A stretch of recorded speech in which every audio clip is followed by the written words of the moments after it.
Hello everyone and my dear students. Siddhavali education hub में आप सभी का स्वागत है।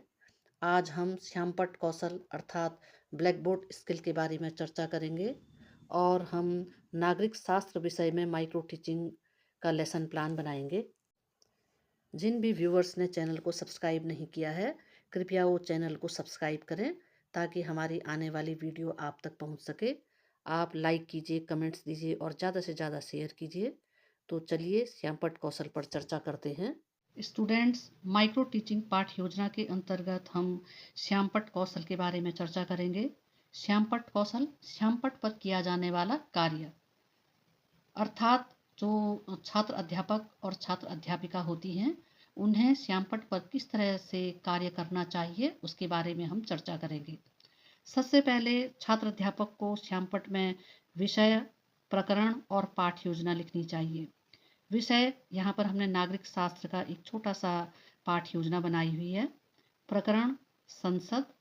पाठ योजना में अगर आप पहले 6 मिनट पढ़ाते हो तो वो पाठ योजना होती है और दोबारा उसको पढ़ाओगे तो वो पुनर्पाठ कहलाया जाएगा।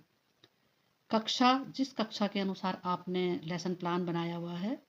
दिनांक, जिस दिन आप टीचिंग करोगे। समय, 6 मिनट की कक्षा होती है ये सूक्ष्म शिक्षण के अंतर्गत। श्यामपट्ट शिक्षण कौशल।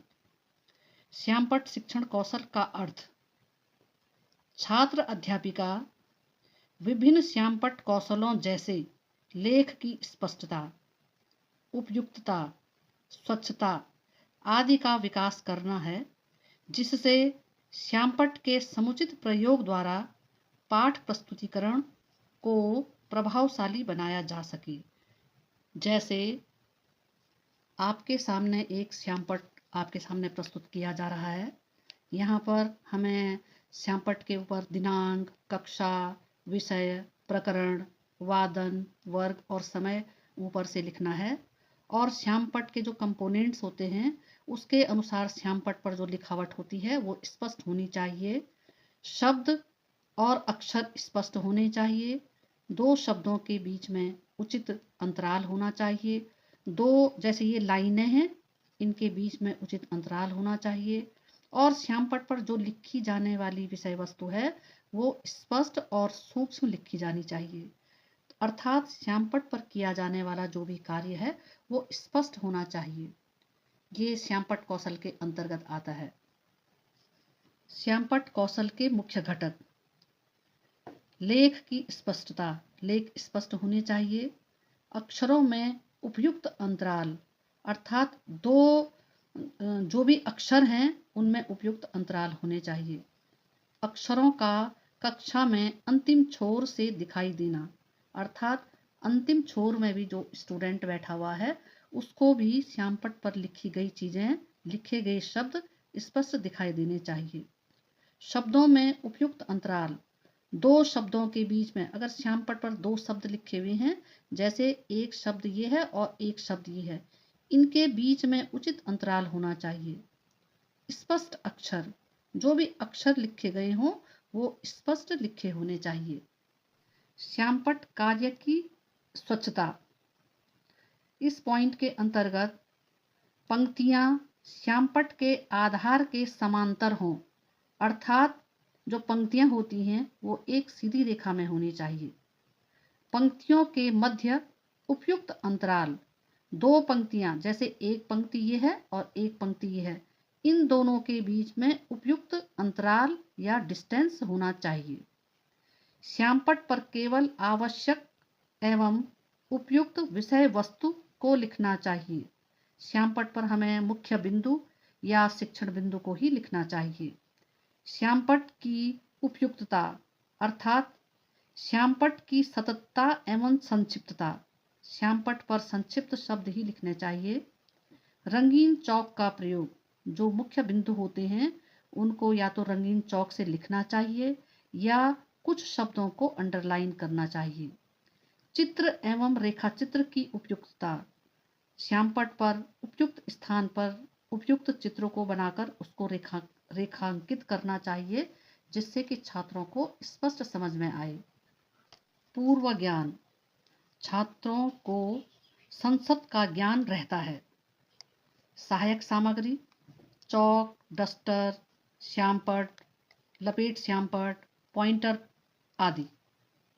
प्रस्तुतिकरण अर्थात प्रेजेंटेशन। जब भी हम श्यामपट्ट कौशल का प्रस्तुतिकरण करते हैं तो सबसे पहले हम क्रम संख्या लिखते हैं और यहाँ पर शिक्षण बिंदु लिखते हैं। छात्र अध्यापक या छात्र अध्यापिका क्रिया यहाँ पर लिखी जाएंगी। छात्र अनुक्रिया, जो छात्र हैं वो क्या अनुक्रिया करते हैं वो यहाँ पर लिखे जाएंगे। और श्यामपट्ट कार्य, श्यामपट्ट पर आप जो भी लिखते हैं वो यहाँ लिखे जाएंगे। छात्र अध्यापिका क्रिया। छात्रों, आज हम संसद के बारे में जानेंगे। हमारा भारत 15 अगस्त 1947 को आज़ाद हुआ। आज़ादी के बाद भारत में संघीय शासन व्यवस्था अपनाई गई, जिसके अंतर्गत संसदीय प्रणाली लागू हुई। संसद को व्यवस्थापिका भी कहा जाता है। संसद के 3 अंग होते हैं, लोकसभा, राज्यसभा और राष्ट्रपति। लोकसभा को हम निम्न सदन और राज्यसभा को उच्च सदन भी कहते हैं।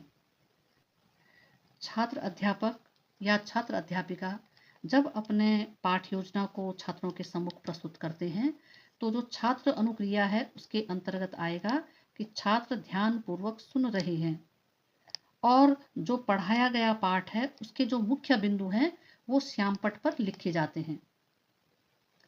जैसे यहाँ पर श्यामपट्ट पर लिखा गया है कि भारत 15 अगस्त 1947 को आज़ाद हुआ है और संसद को हम व्यवस्थापिका भी बोलते हैं। संसद के 3 भाग होते हैं, लोकसभा, राज्यसभा और राष्ट्रपति। और श्यामपट्ट पर किया गया जो कार्य है वो स्पष्ट होना चाहिए, छात्रों को स्पष्ट तरीके से दिखना चाहिए और श्यामपट्ट पर केवल मुख्य बिंदु ही लिखे जाने चाहिए। ये ही श्यामपट्ट कौशल के अंतर्गत आता है। मूल्यांकन प्रपत्र। मूल्यांकन प्रपत्र में क्रम संख्या एक साइड को होती है, उसके बाद प्रमुख जो कंपोनेंट्स होते हैं, घटक हैं, वो सारे लिखे जाते हैं और 5 बिंदु मापनी 1 2 3 4 5 5 बिंदु मापनी में छात्रों को जो है उनका रिजल्ट प्रस्तुत किया जाता है। और इसमें जो प्रमुख घटक होते हैं जैसे लेख की स्पष्टता, स्पष्ट अक्षर, अक्षरों में उपयुक्त अंतराल, अक्षरों का कक्षा के अंतिम छोर से दिखाई देना, शब्दों में उपयुक्त अंतराल।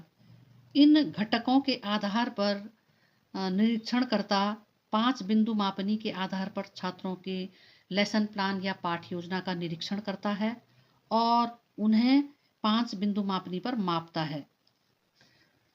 परिणाम। परिणाम में छात्रों को उनकी टीचिंग के अनुसार गुड, एवरेज और वीक दिया जाता है कि छात्र अध्यापक ने शिक्षण कार्य किस प्रकार से किया है। अंत में पर्यवेक्षक के सुझाव। पर्यवेक्षक छात्र अध्यापकों को सुझाव देता है कि श्यामपट्ट कार्य आपने किस प्रकार से किया है, कहाँ पर सुधार की आवश्यकता है और अंत में पर्यवेक्षक के हस्ताक्षर होते हैं। तो स्टूडेंट्स, इस तरह से श्यामपट्ट कौशल पूर्ण होता है। आज का वीडियो मैं यहीं पर समाप्त करती हूँ। मिलते हैं नई वीडियो के साथ। Thank you.